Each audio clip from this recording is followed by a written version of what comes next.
Bonjour. Si vous êtes comme moi, vous adorez l'horreur. Que ce soit les jeux vidéo ou les films, j'ai toujours été un grand fan de ce genre. Depuis mon plus jeune âge, je me rappelle et je regardais Chucky derrière mon canapé en cachette, puisque j'avais pas l'âge, évidemment. J'étais un fan de creepypasta aussi, et je regardais plein de vidéos YouTube qui parlaient de ça, justement. Et il y avait aussi cette marionnette dans le placard de ma grand-mère. Et je me demandais s'il bougeait pas des fois quand je le regardais pas. Bref, j'adore l'horreur. Mais vous l'avez remarqué, n'est-ce pas ? Ça a changé, hein. C'est plus comme avant. Ça y est, on en est réduit à ça ? Des jeux mal faits, des jumpscares à outrance. Quand est-ce que ça va finir ? C'est quoi la suite ? Ben, ça tombe bien, c'est tout le sujet de cette vidéo. Donc, mettez-vous à l'aise, prenez vos pop-corn et laissez-moi vous embarquer dans ce monde merveilleux et tout à fait étrange de l'horreur.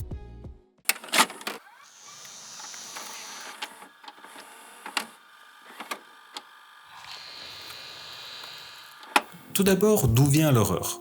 Alors même si on ne sait pas citer de source exacte, on sait que ça a toujours plus ou moins existé, que ce soit dans les légendes, les histoires ou même les peintures.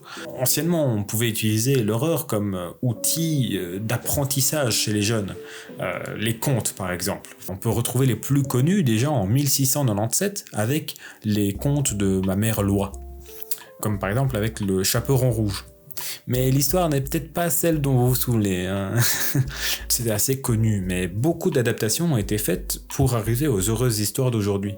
En effet, dans la première édition de Charles Perrault, la grand-mère et la petite fille n'ont pas été sauvées à la fin.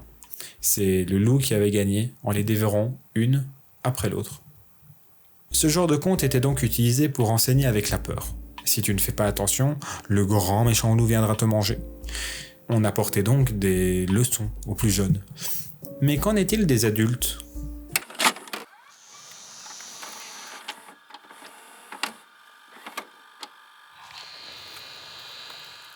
Le château d'Otrante de Horace Walpole, sorti en 1764, est considéré comme étant le premier roman d'horreur, même si c'est plus précisément gothique, mais même si c'est pas exactement la même chose, ça reste fondamentalement lié. Ici, l'idée n'est plus d'enseigner, mais purement de divertir, de coller les miquettes.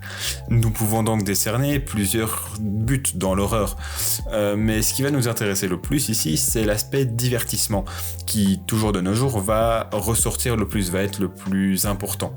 Jusqu'à présent, nous avons discuté d'horreur psychologique, et surtout d'horreur par procuration.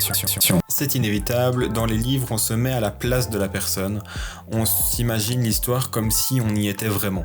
Selon Stephen King, il existe 3 types d'horreur. La première, la terreur. C'est ce qu'on ne voit pas, la suggestion, l'idée d'un danger. La deuxième, c'est la révulsion. C'est tout ce qui nous dégoûte, le sang, les plaies ouvertes, la putréfaction, bref, ce qui provoque une réaction physique plutôt. Et la dernière, c'est l'horreur, tout simplement. Celle-ci, c'est la confrontation, le danger est présent en face de toi, c'est un peu une mise à l'épreuve.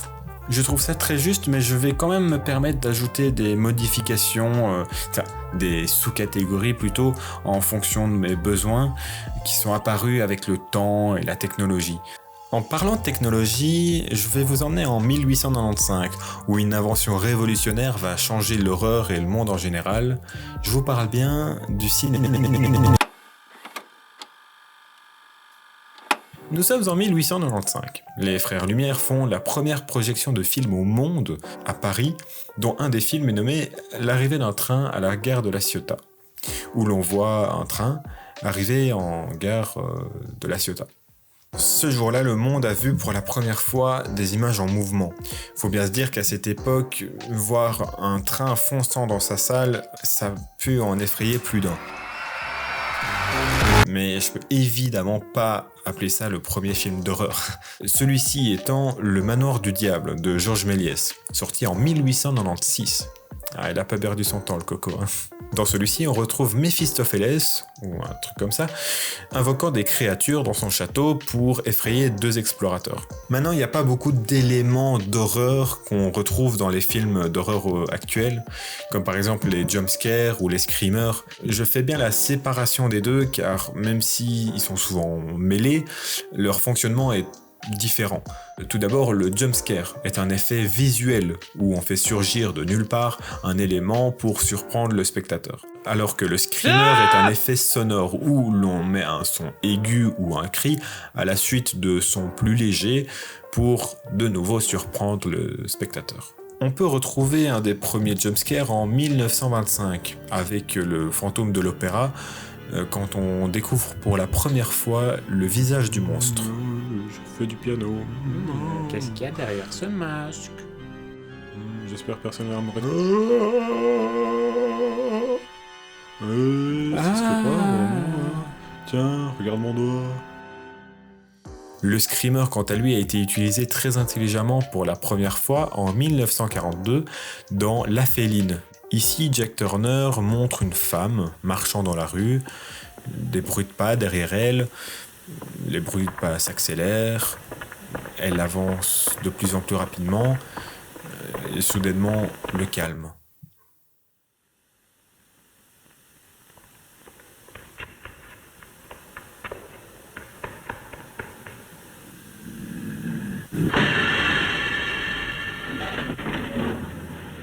À la suite de ce film, le principe de faire monter la tension puis de relâcher la pression d'un coup, suite à un événement extérieur comme par exemple l'arrivée d'un chat noir, le cliché chat noir, se fait appeler l'effet bus. Heureusement que de nos jours, les créateurs d'horreur utilisent les jumpscares avec parcimonie et intelligence. Waouh, on n'a même plus besoin d'imaginer l'horreur. Elle est en face de nous. On ouvre les yeux et bam, c'est bon. On a peur. Mais non, c'est fini ça. On se lasse. Et après ça, il n'y a pas eu grand-chose comme révolution dans l'horreur, si.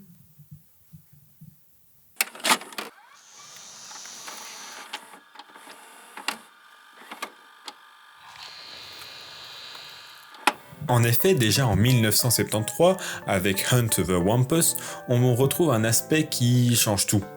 L'interactivité. Alors, c'est sûr, ça ressemble pas à grand chose pour l'instant. C'est du texte, quoi. Mais ça change radicalement notre façon de vivre l'histoire. Ok, j'ai compris. Passons directement en 1981. Voilà, là ça ressemble à quelque chose. Un jeu 3D avec un ennemi qui te poursuit dans un labyrinthe quasi infini. Et regardez-moi ces textes. Ils sont pas là pour te rassurer. Hein. Bon, il vous en faut plus, c'est ça ? C'est pas grave, je vais vous donner directement, voilà. Vous voulez du survival horror, c'est ça ? Avec des énigmes, peut-être, des jumpscares intelligemment placés, des zombies dans un manoir. Bon, vous connaissez tous ce jeu, évidemment, je parle de Alone in the Dark. Il y avait ça avant. Et oui, sorti en 1992, soit 4 ans avant Resident Evil 1. Ce jeu proposait des énigmes, en effet, avec des caméras fixes, des zombies, tout ça dans un manoir. Ah, ils se font pas chier chez Capcom. Hein. Bref, on rentre dans une ère où l'horreur, on l'imagine toujours, on la voit toujours, mais surtout, on la joue. C'est justement ces choix qui changent la suite des événements, qui nous apportent du stress et une immersion plus profonde. En parallèle, Internet fait son petit bonhomme de chemin, popularisé à l'échelle mondiale en 1989 quand Tim Berners-Lee invente le World Wide Web, soit le www en face de chaque URL. À l'époque, si tu voulais raconter une histoire, il fallait écrire un livre, ou faire un film, j'en sais rien, rassembler des acteurs, producteurs, réalisateurs, etc., faire des écoles pour faire tout ça, mais avec l'invention de l'Internet, tout le monde a l'opportunité de faire à peu près ce qu'ils veulent. Et ça, c'est super. D'ailleurs, c'est ce qui créa beaucoup de creepypasta. Mais d'ailleurs, qu'est-ce que c'est une creepypasta ? Les creepypastas sont des histoires d'horreur, des légendes fictives, entièrement conçues par des utilisateurs d'internet. Le premier fut mis en ligne en 2001 par on sait pas qui, mais surtout nommé Ted the Caver. Alors, il est présenté comme étant un journal intime en ligne, où on y retrouve Ted et ses amis explorant une grotte, mais plus il s'y engouffre, plus ça devient étrange. Il s'appuie directement sur une phobie très répandue, la claustrophobie. D'ailleurs, pour les créateurs d'horreur, il n'est pas étrange d'utiliser les phobies justement pour effrayer les spectateurs, comme par exemple les araignées, l'altitude ou les clowns par exemple. Ouais, ici, pour moi, ça fait directement référence à la révulsion, plus qu'autre chose. Pour moi, c'est une réaction physique. Pour en revenir au creepypasta, je suis sûr que vous en connaissez beaucoup. The Smiling Man, Momo, Jeff the Killer, pour en citer quelques-uns. Mais rien que Slenderman est un personnage emblématique de la culture internet. Évidemment que plein de jeux ont été faits sur lui, mais surtout le premier, Slenderman The 8 Pages. Dans celui-ci, ton but est de retrouver 8 pages disséminées dans une forêt pendant que Slender te poursuit.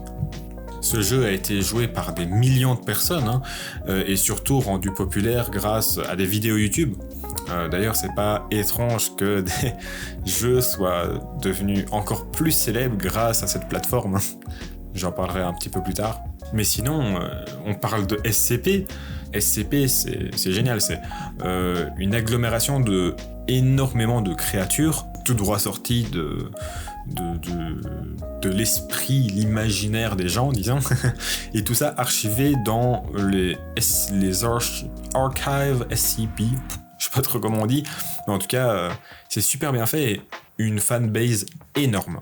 Mais je m'avance peut-être un petit peu trop, car tout ça va être discuté dans une prochaine partie de la vidéo, le prochain chapitre. D'ailleurs, est-ce qu'on n'y passerait pas directement ? Dans celui-ci, je vais vous parler de tout ce qu'a fait Internet, donc je l'ai appelé la...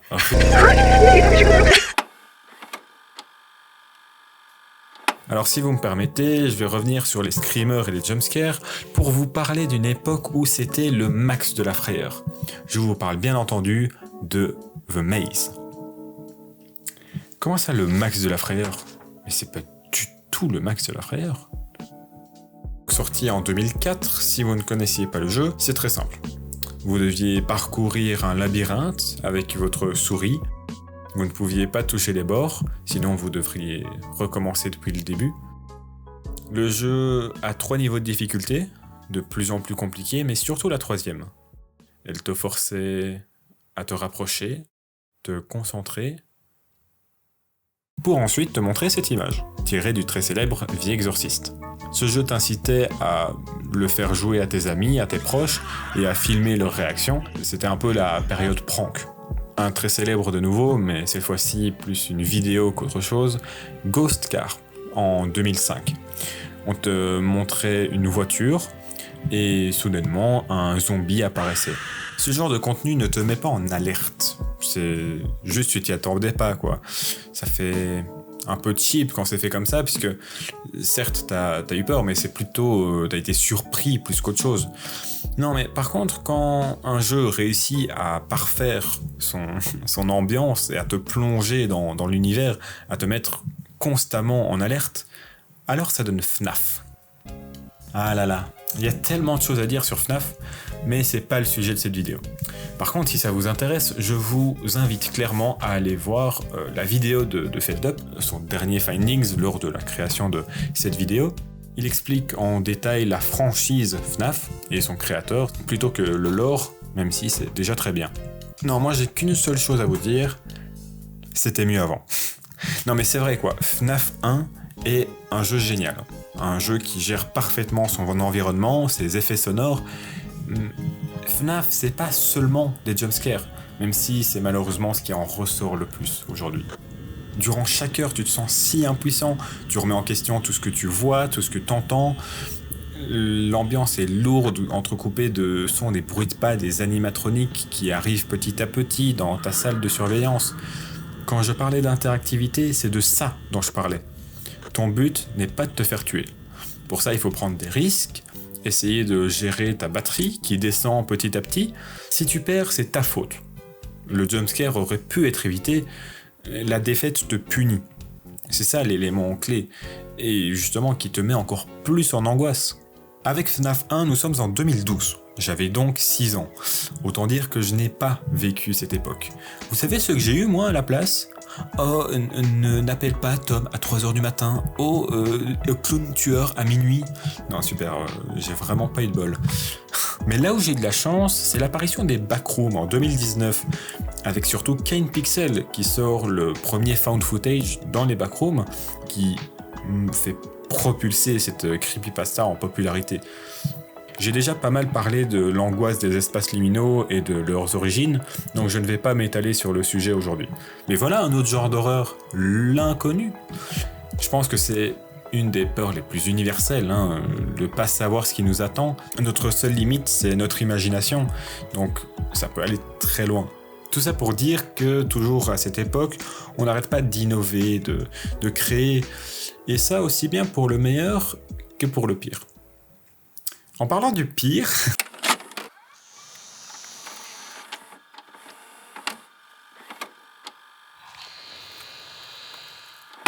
J'exagère peut-être un peu, mais c'est vrai que le mascotte horreur est dit comme étant le genre qui a tué les jeux d'horreur.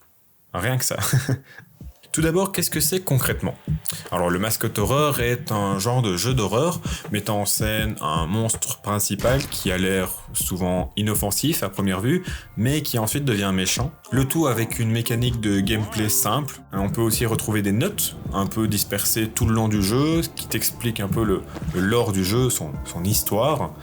Le tout visé pour un public jeune et très bon pour vendre du merch, du merchandising. Se faire de la moula, quoi. FNAF est considéré comme étant le premier mascotte horreur, mais c'est surtout ce qui suit qui vient tout changer. Poppy Playtime, en 2021, est un bon jeu en soi. On y retrouve tous les aspects du mascotte horreur, comme le monstre méchant, mignon, avec des notes réparties un peu partout, des cassettes, également des cassettes vidéo qu'on peut retrouver, une mécanique de gameplay simple, et ultra bon pour vendre du merch. C'est pas ce jeu en soi qui pose problème, c'est plutôt tout ce qui en découle. Ça a eu un impact énorme, les développeurs veulent leur part du gâteau, ils ont trouvé la formule qui marche, quoi. Heureusement, FNAF n'a pas sauté sur cette formule. FNAF a continué d'innover, et ça c'est beau ça. Regardez le dernier jeu qu'ils ont sorti par exemple, Secret of the Mimic. Dans ce jeu, on a une petite machine pour ouvrir des portes, donc une mécanique de gameplay assez simple, mais on a aussi un monstre un peu mignon. Enfin, après, il se retourne contre toi. Après, t'as des notes aussi à trouver un peu partout. En plus, tout à fait original.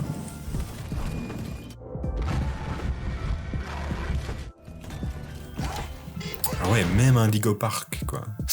Encore une fois, c'est pas un problème en soi d'avoir un style à la mode.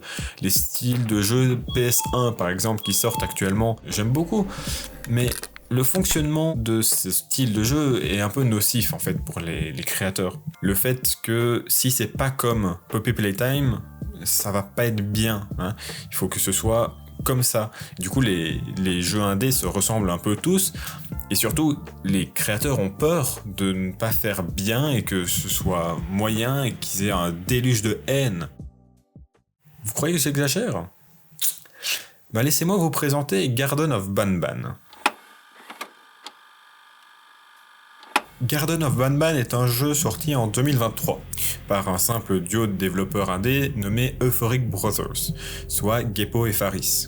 Le jeu est simple. De nouveau, il utilise des mécaniques de gameplay d'un mascotte horreur classique. Les graphismes sont pas les meilleurs, le gameplay répétitif, mais pourquoi tant de haine ? Les devs ont été submergés de haine et de moqueries sur les réseaux, tellement qu'ils ont dû quitter Twitter, tellement c'était trop. Alors, je dis pas, le jeu il est nul. Mais c'est pas une raison, c'est aller trop loin. Je veux dire, pourquoi pas aussi ? Enfin, d'accord, c'est pas bien, mais on est là pour apprendre, on est humain, on fait des erreurs et on fait mieux la prochaine fois. Ouais, ici, je pense que c'est juste la goutte d'eau qui a fait déborder le vase. Les gens ont compris que maintenant, l'horreur, c'est des trucs mignons pour les enfants et là pour se faire du fric.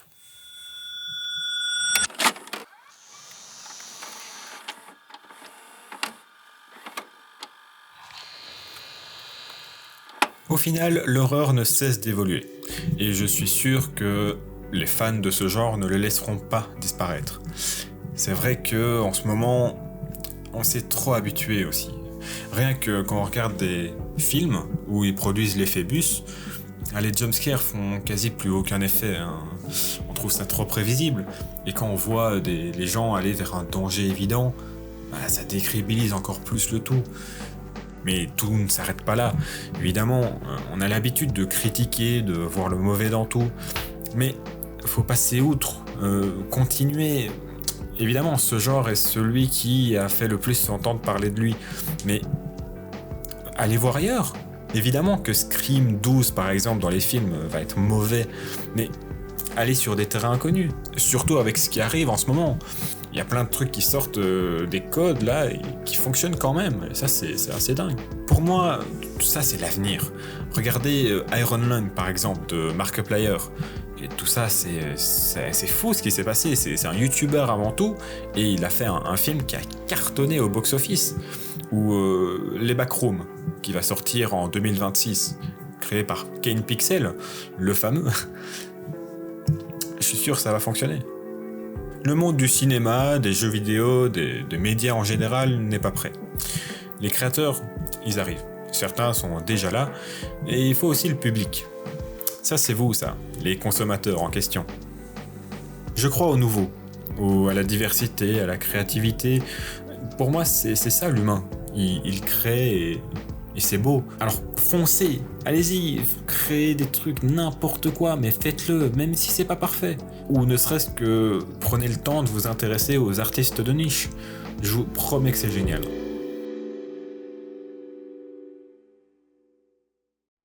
Bref, tout ça pour dire qu'on ne sait pas ce qui va se passer dans le futur. Mais une chose est sûre, l'horreur ne cessera jamais de se développer, l'humain continuera toujours de créer, l'art continuera toujours d'exister, car pour moi c'est ce qui fait l'humanité. À moins que... Je dis pas parfois c'est utile, mais au moins protéger l'art. Non, en plus il est si inutile là-dedans. Vraiment, j'en vois encore bien trop qui utilisent l'IA pour faire des illustrations ultra obvious que c'est de l'IA quoi. Et c'est moche, c'est mal fait. Vraiment, je peux vous proposer une solution toute simple. Faites des dessins moches. Non mais c'est un peu drôle, mais vraiment, je pense qu'il n'y a rien de plus humain qu'un dessin moche. Et je suis sûr à 100% que ça intéressera encore plus les gens que des personnages à 6 doigts. L'IA vole, l'IA ment, l'IA peut détruire l'humanité et c'est pas une blague. La vraie horreur, c'est un monde contrôlé par IA. Donc profitons-en tant qu'il n'est pas encore conscient. Cette IA franchit la limite en tentant de réécrire son code pour échapper au contrôle humain. Et merde.